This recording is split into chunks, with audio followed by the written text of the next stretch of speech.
Welcome to week number 7 of DoorDashing every single week until I can buy a Tesla. During week 6, I made the lowest weekly amount of the series so far, only clocking in at $505.45. Reason being, I was on vacation in North Carolina. Good morning, guys. They have a Twix flavor. This better be bussin', dude. This trip so far has been absolutely beautiful. Out here in nature, we still have Wi-Fi, that's pretty cool, but out here in nature, pretty much away from the world. We even have an outside shower, so as soon as Kayla gets out, I'll show you all about it. This is going to be an experience, guys. I'm literally in the shower and I'm out in the freaking woods. Like, I don't know if you can see in here. Like, I'm gonna be in here taking a shower, and I just turn my head and there's, we're out in the forest. And while it's been a really great time so far, all good things must come to an end. This was a much needed trip, and after getting home and resting up, I woke back up on Wednesday, day number 3 of week 7, and got busy. And I no longer have to take every single order, so let's get out there and make, hopefully, a shitload of money. Maybe now I'll finally stop getting comments of people telling me I could make more money being a dishwasher at fucking Taco Bell.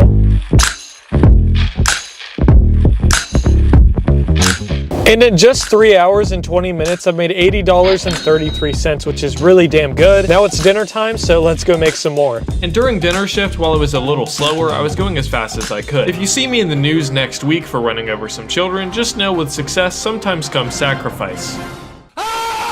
Hi, I'm just picking up a DoorDash for Teresa. Later in the night, I got a Taco Bell order, and it was $7.25 for 2 miles. I get there and Taco Bell is very busy, so I basically said, fuck this, and pulled over to the KFC parking lot to unassign. And then this happened. What the fuck? There's a raccoon. What? Oh my goodness.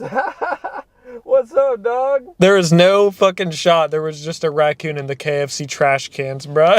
He looking for that biscuit, though. Wednesday slowed down dramatically after 8 p.m. and after waiting around hoping for a miracle, I got it. Because every single person watching this video hit the subscribe button so I can get my YouTube play button to boost my ego. But the miracle of making much more money was gone. And so on Wednesday in week number 7, I made a total of 94 junior cheeseburgers. Or if you want to be lame, $121.28. Given I had just another 4 more days of the week left and I was only at $121.28, this means from every single day forward, I needed to average $220. So on Thursday on week 7, I headed out very early at 9 a.m. And today, I pretty much have nothing to do all day, so I might be out for, 12, 15 hours. That being said, my first offer was this Uber Eats order. It's like $23, which was really good. It's for Arby's. I'm like, man, it's 9 o'clock in the morning. Who the fuck eats Arby's at 9 in the morning? Well, nobody. They're closed. So for my $23 order, instead I made $3, so that's pretty cool. Yes, only making 3 of the $23 on this delivery kind of sucked, but what sucked more was the long waits at restaurants that I did not miss. Can I go back to the treehouse yet? Jokes aside, it picked up during the lunch shift, and most of my orders were high paying. Given I'm still on that stupid fucking program. But you're probably thinking, who cares about lunch shift? Dinner is where the money is at. So how was your shift after 5 p.m.? It was complete ass. Long wait times again, low paying orders. Here's a picture of a dog taking a shit, and the only customers ordering were the weird ones. I know I did not just read this woman ordered a fucking Big Mac with no meat. What? And I would make $200 just barely, but it took me until 11 p.m. to do so. So on Thursday, I worked 13 hours and made $201.51. Friday started off with an order where the customer pays in cash. And my first order of the day is this cash on delivery. I really only take these for the content. It would be pretty funny if I did one of these one day and I got robbed. At least maybe I could get it on video and get like a few mil views there. Unless, of course, they took the camera. It went pretty smooth and I received a $4.52 tip. Immediately after this, I received this Royal Walk order with a good payout, but this is where things would take a turn for the worst. All right, guys, next order, Royal Walk. Just picked it up from Uber Eats. I just met a subscriber. I'm in there talking to him. No big deal. Come back out here. Let's go ahead and get to the car.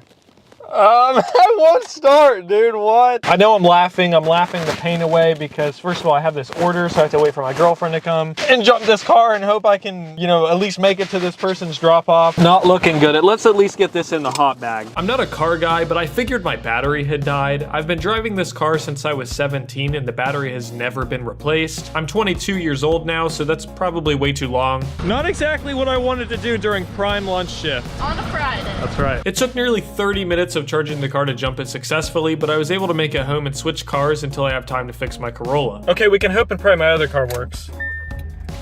Okay, we're good. Wait, why would I leave myself with 40 miles of range? Unfortunately, this took the entire lunch shift away from me on Friday, and probably the majority of my earnings from the day prior too. I worked the dinner shift and stayed out until 11 p.m., even taking orders to shady areas in the night. It's getting too damn late. I get kind of sketched out going to these apartments in the middle of the night. Go ahead, see how much that was. 11.56 though. You know what? I'll go to sketchy apartments for 11.56. But this did not make up for missing the busiest time of the day, and I only made $125.18 for the entire day. And today I have absolutely zero excuses to not make at least $250. It's 9:30 in the morning and I'm so fed up with my car dying yesterday, but this one will not die. If it did die, that would make for some pretty funny content. But anyways, let's get out there. Let's make that $250, baby. I was set to work 14 hours on Saturday, which meant there was no universe in which I couldn't make $250. Even this dog was rooting for me to win. No, I'm just kidding, he just wanted the Chipotle. And after several more orders, another challenge approached. No, it wasn't car troubles, no, it wasn't a really bad order, but rather it was Tony Shu's long-lost cousin trying to solve a Rubik's Cube at a Chinese restaurant. He's been waiting his entire life for this moment. I didn't get his name, so by looking at him, I'm just gonna guess we're gonna call him Steve. Look at Steve go. Several minutes of mathematical equations later, he did it, and I can only imagine he made his parents extremely proud. The later it got into the night, the worse DoorDashing was. It got to the point where I went to Popeyes to grab some food for myself, waited in the drive-thru for 10 minutes, parked my car, and ate my entire fucking dinner before receiving a single offer. Once the sun went down, it was even worse. I was always stuck in a drive-thru since the only orders I was getting were fast food, or more specifically Taco Bell. And once you pull into my Taco Bell drive-thru, you're stuck and cannot pull out, so I was stuck for 45 minutes on a $6.75 order, and there was only about 6 cars in front of me, which is the only reason I pulled in anyways, and the dude behind me was blaring shitty music that was hurting my fucking ears. This dude in the drive-thru behind me is blaring Whip a Tesla by Young Gravy, and there's a freaking Tesla in the drive-thru. He's over there, you can't see him. Like, I don't know, should I be mad? I mean, that is the series. It hurts my ears, dude.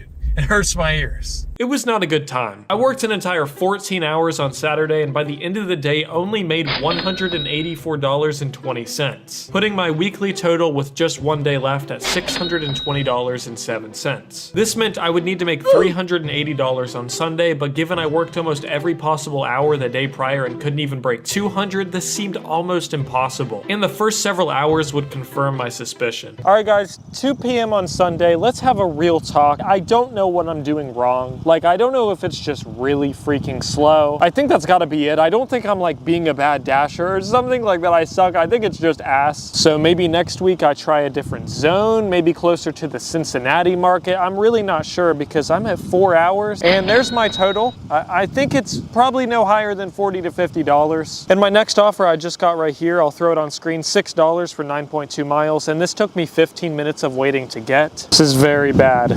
This is not looking good, guys. Alrighty, something's gotta change. I drove over 30 minutes away to a new market that I've never worked before because honestly, I needed to find a better market. This is a 52-week challenge, so it's never too late to try a new strategy, and as much as I love working closest to home, I have to get out of my comfort zone to succeed. So for the first time, I went to a suburb of Cincinnati instead, and this market appeared to be way busier with way better orders than where I normally worked. Sure, a few hours isn't going to lead me into any sort of strong conclusion, but during the entirety of next week, I will DoorDash in this area instead to see. Comfort is a drug that you need to get off of to succeed. Yes, this is DoorDash and it's not really that serious, but it applies to every single aspect of your life. During week 7, I made a total of $777.74 in a whopping 47 hours split between the 5 days I was back, putting my week 7 total at $5,864.73. So far in this series, I could purchase a 2014 Nissan Versa Plus with 157,000 miles, but I don't want a 2014 Nissan Versa Plus. I want a Tesla. I'm officially $44,135.27 away from getting that Tesla. So I'll see you guys next week.